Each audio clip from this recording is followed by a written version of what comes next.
Welcome to The Faithful Steward. This is a podcast all about sharing biblical wisdom and practical insights in order to help church leaders pursue and teach financial freedom as part of Christian discipleship. We believe this is a spiritual conversation, and this is a place where the church needs to lead the way in order to move our communities forward in how we steward God's resources. I'm your host, James Lenhoff, and I am so passionate about this conversation and helping leaders have the confidence to step into it. We believe that if we help people thrive financially and grow spiritually, it changes everything. And I am so excited to join you on this journey. This podcast is brought to you by Good Sense. If you'd like more information about what we're up to, you can go to our website at goodsensemovement.org. All right, let's get started with today's conversation. Well, summer is coming to an end, at least the traditional calendar year part of the summer, where the kids are about to start going back to school. Everybody is getting back into the routine. And now is a great time, if you haven't done it already, to do that mid-year check-in on your stewardship. If you've been on this journey with us in this podcast for a long time, we've been talking about these rhythms that we get in where we want to be doing check-ins. How are we doing over this quarter? What does it look like? How are we doing so far this year? How are we tracking on the things we said we were going to do? Are we doing the things that we set out to do? Are we falling behind? That mid-year check-in is really important because there's still time to change course, to make decisions, to redirect some of God's resources in different ways if we have not made the progress we hoped we would make. It's also a time where if you're doing it regularly throughout the years, what you may find is you continue to hit the same brick walls. And if we're not checking in, if we're not paying attention, we will lose sight of the lack of progress we're making in certain areas. And so if you are looking for specifics on what to do in this mid-year check-in, we've done a podcast on that. We'll put a link to it in the show notes. There's plenty of detail in exactly what to look at in that mid-year check-in. If you haven't already learned those things, go back and listen to that show. But what I want to challenge us with this year, as we hit this midpoint or a little after the midpoint, we're through the summer vacation, we've spent that money. We are now on the other side of kind of that first half of the year and the expenses that go along with it. Now, as you're checking in with yourself, what I really want us to look at are those stubborn patterns, those things that we just can't seem to break through. You know, maybe you have told yourself for years and years and years, this year is the year I'm going to pay off that credit card debt. We're going to finally make progress. We're going to finally buckle down. We're going to do the things. But you say that every year and it keeps being about the same. Maybe you're not digging a deeper hole. That's great, but you're not getting out of the hole that you've been in. Maybe you've told yourself, this is the year I'm going to start making progress on saving for retirement. This is the year we're going to start really focusing on building our net worth. We're going to do the things, and you're still kind of in the same place you've been. You're still spinning your wheels. You still haven't taken those steps. Maybe you're in a situation where you're saying, this is the year I'm finally going to rest. I'm finally going to honor God with the time that he's giving me by obeying his command to put rhythms of rest into my day and my week, that I'm going to really step into stillness and solitude. That one was for me the one that most recently I have found myself saying over and over and over again, and then not doing over and over and over again. So I would argue for all of us, there have been these things that we have said we're going to do, and we keep not doing them. Maybe in the context of all the other goals we've set, we're killing it on everything else. But what's the one thing that you keep not doing? Now is a great time as routine comes back into our schedule, as we settle back into the rhythms of the school year. Now is a great time to actually face that truth. I keep saying I'm going to do it. I keep not doing it. Why? Why, God? Like, take these things to the Lord and ask him the question. Why is this so stuck in me? Why is this so stubborn? Why can't I make the decisions I need to make in order to make this go away, or to fix this problem, or to make progress in this area? For me, just as an example, I have said I'm going to put rest into my work week. I'm going to be more intentional about sitting in stillness and solitude. I'm going to experience silence. I'm going to do the things that I'm supposed to do. And I never could do it. I'm so bad at it. I keep moving. I keep distracted. As soon as I sit down, my brain tells me all the things I should be doing, could be doing, progress I could be making. What are you doing? You can't sit still. You need to keep moving. You need to make progress on this stuff. People are counting on you. And in this mid-year check-in, I mean, just in the last month, I finally faced the reality of it and said, I got to get this addressed. I got to figure out why I can't do this. Because if I really believe in faithful stewardship, if I really am wanting to honor God, not just with my financial resources, not just with my skill, but also with all of my time, one of the things God has commanded is rest. And it is a command that I ignore all the time, and I can't seem to shake it.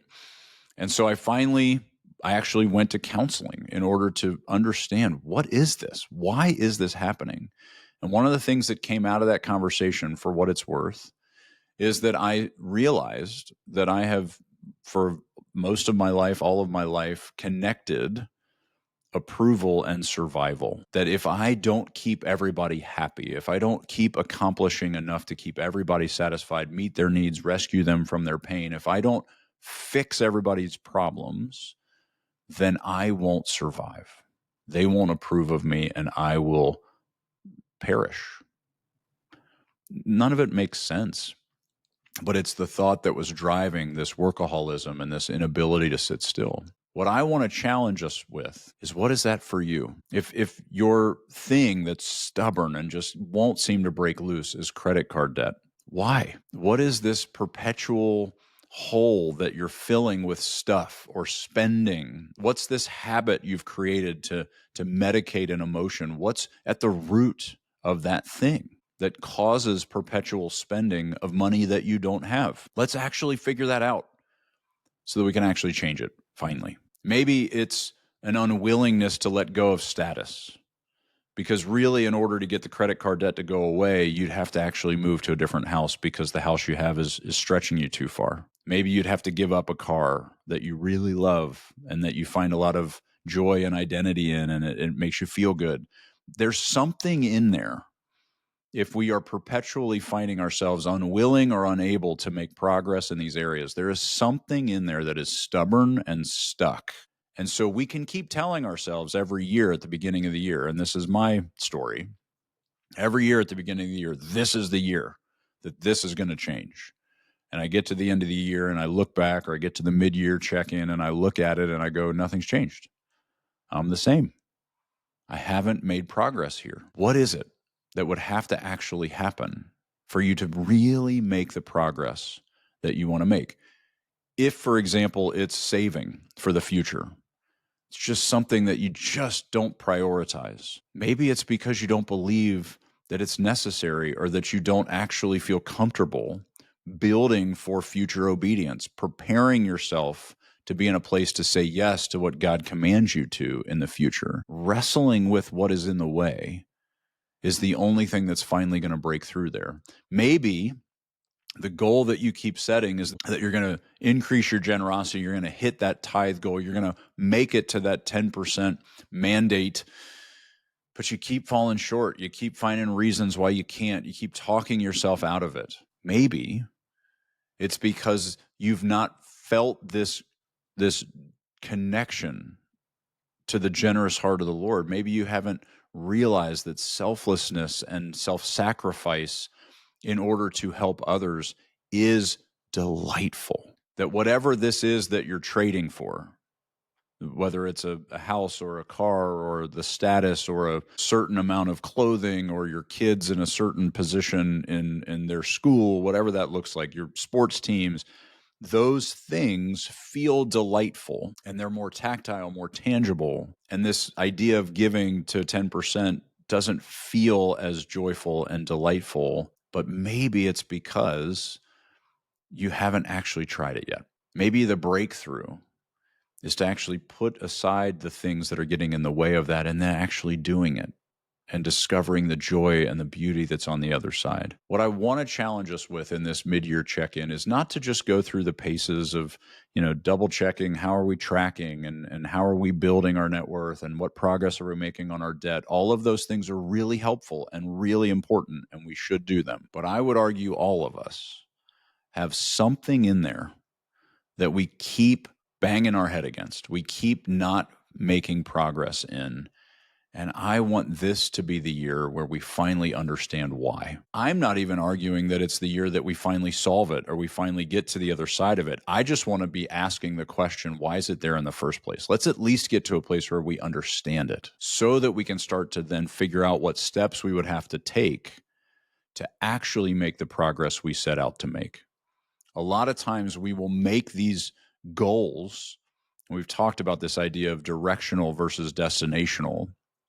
A lot of times we will make destinational goals, but while we're walking in the wrong direction. And a lot of times these stubborn, immovable, unchangeable things that are stuck in us are rooted in making a destinational goal, but not changing our direction. And so this is a great time of year to change direction, to understand why we keep having this same relentless, stubborn issue, and then understanding it to the point where we can start to move in the direction that leads to the change we want to see. And so that's what I want to encourage you with as we close out the summer here, as the kids are starting to get ready to go back to school. Do your mid-year check-in, do the process, do the right things to understand where you are and where you're going, but go a layer deeper. Understand yourself. Understand the things that are really going on in your heart and bring those things to the Lord, because it is honoring to Him when we ask Him why we're stuck, when we seek His guidance to get unstuck, when we actually see that these things that are in the way are hindering us from the life He actually wants us to experience, and we let those things go in order to fully embrace faithful stewardship in all aspects of our lives and honor Him even more with all that He's given us to manage.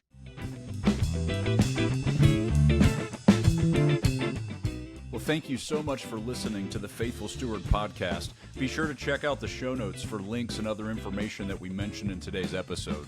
Also, be sure to check out our website at goodsensemovement.org to get all the resources we offer churches to help equip them in teaching financial stewardship to their community.